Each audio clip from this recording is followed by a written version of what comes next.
Welcome to our top 10 quick comic picks. I'm Andy. I'm Matt. We're here with Infinity Flux Comics out of Chattanooga, Tennessee, and this is our quick show where we show you some of the biggest and best books that are releasing this week. They're coming out on a Wednesday, so you can go ahead over to infinityflux.net right now. The books are available now to buy, so when they're released, you don't have to worry about rushing in or running online trying to find them. And they're sold out. You can guarantee your copies here, and we'll tell you a little bit about the books and why you might be interested in them.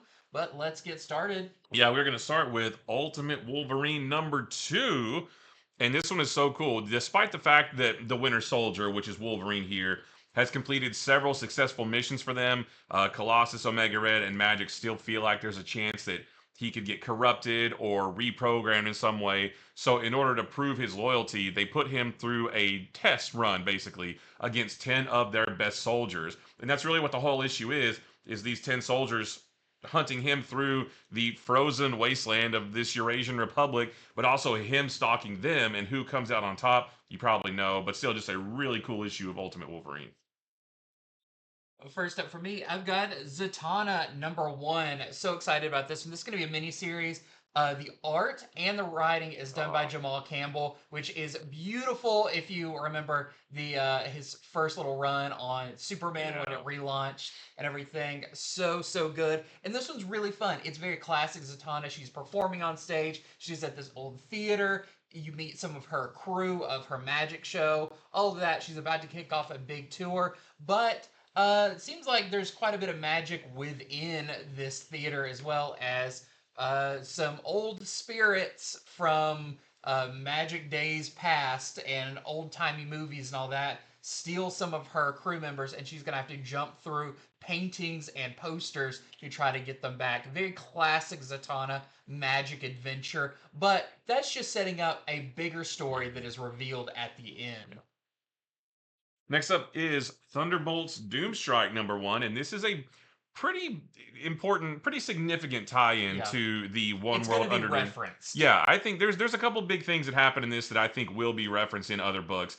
But yeah, part of the One World Under Doom storyline where Doctor Doom comes to Bucky to be the head of his new secret police that he's forming. But of course, Bucky doesn't go along with that, which makes Doom not happy. Bucky then hatches a plan to sabotage this big satellite in space where Doom has locked away all of the world's nuclear arsenal. But of course, Doom is no dummy. He's the Sorcerer Supreme, and maybe he already knows what Bucky's up to. It's really cool. There are, like I said, a couple of big moments that happen in this. This one definitely contributes a lot to the overall One World Under Doom story.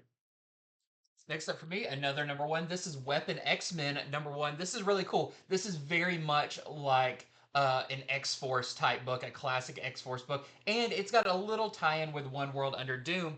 As Wolverine is he's out on his missions and everything, and he gets confronted by Deadpool and is like, "Hey, you and me and Cable out there in the helicopter. We've got to go pick up a member, and we've got to go rescue a mutant. But to find out, the mutant they're going to rescue is in Latveria, and everyone knows the One World Under Doom. This is like the hot seat of Doom's empire. They're going to try to rescue a mutant, but that's just a skimming the surface of this. There is some mysteries going on. There's some backstabbing going on, all in the classic fun X-Force feeling way, and just a great cast of characters. Next up is Godzilla Heist #1, and this is about a thief named Jai who uses these little drones. They almost look like Mr. Terrific's T-spheres, but he uses those to transmit a specific frequency that attracts Godzilla to wherever they are, and he uses that. He uses Godzilla as a distraction to steal stuff as Godzilla is, rampaging through the city. But Jai is approached by another group of thieves who want his help breaking into a secure World War II vault in London, and they want him to use Godzilla to help do that. And Jai agrees, but maybe he's got some plans of his own. This is really cool. It's a slightly different take on Godzilla. There's other components to it, but still a great story. Next up, I have one for the horror fans. This is Let This One Be a Devil #1. This is from James Tynion and Steve Fox. This is part of a new little imprint, much like the Blue Book they did. Those about aliens. This one's going to be about cryptids, and we're starting off with the Jersey Devil.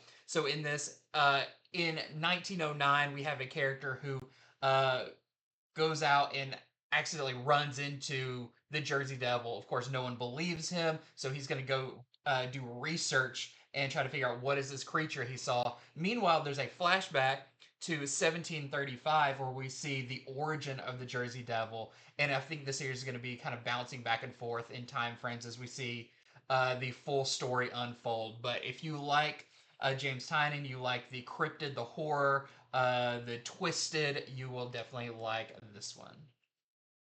Next up is Aliens versus Avengers #3. You guys remember this book? The last issue came out 3 months ago, and if you don't remember, at the end of that issue, Tony Stark and Carol Danvers and Miles Morales took off into space with what was left of humanity, but their ship is damaged, and in order to repair it, they have to land on Mars where the mutants live, and they have to try to get help there. But when they arrive at Mars, it might be a little bit more quiet than they were expecting, and there's some danger lurking there. So and there's other major things that happen in this that I don't want to spoil for you. But yeah, the next chapter of Aliens versus Avengers, don't miss it. And I believe there's one issue left. Is it At four? least there's at least one more, yeah, Okay. and it doesn't come out for another 3 months. Next up, I have Star Wars High Republic Fear of the Jedi #1. This is written by Cavan Scott with art by Marika Cresta. And this is your next part if you've been reading the Marvel High Republic series. This is the final arc of that. So they were off for a little while. Now it's back. And this is going to be ending the High Republic comic side of it. I'm not sure how many issues this is going to be. It's still an ongoing series for the most part as it wraps this up. But this mostly gets us back into what is currently going on in the High Republic, who are our main players, and setting up some of the story to come. So if you were reading it previously, you'll definitely want to get this one because you'll slip right back into it. And last for me is Challengers of the Unknown #3. Such a good series. In this one, Prof. Haley and Ray Palmer and Ryan Choi head to Dinosaur Island to investigate one of the dark side anomalies because something on the island has increased the intelligent life on the island. The has increased the intelligence of the life on the island. And they run into a character from DC's distant past. And they soon meet a being called the Optimum, which actually shares a connection with Prof. Haley. But not everything is as it seems, and tensions between the Justice League and the Challengers continue to rise. Just another great book in this series. And lastly, for me, one I didn't expect to talk about, but turns out this is a pretty big one. Yeah. This is Ultimate Black Panther #13. We finally have T'Challa and the Sorceress Supreme come together to meet. And basically, T'Challa says, I want to know everything about vibranium. Our whole city's built on it, but I still don't know so much about it. And the Sorceress Supreme is basically like, okay, well, if you want, but it's not going to be pretty. And in doing so, may summon something that is going to perhaps be a big threat for maybe even the Ultimate Universe. But I'll say this is a first appearance of a character that I don't believe is a character that's in our 616, but definitely feels like a big threat. Yeah.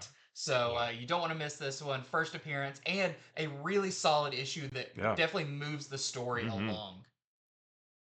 And that is it for our top 10 quick comic picks. So thank you so much for watching. Head over to infinityflux.net right now where you can order these books while supplies last so you don't worry about missing out when they officially come out on Wednesday. And stay tuned for our longer show where we'll be going over these, some of the variants, and much, much more coming up very, very soon. But make sure to leave us a comment. Let us know what you're most excited to read. We'd love to hear that. Leave us a like and follow us to get more of good comic content. Yeah. But until next time, see See ya. ya.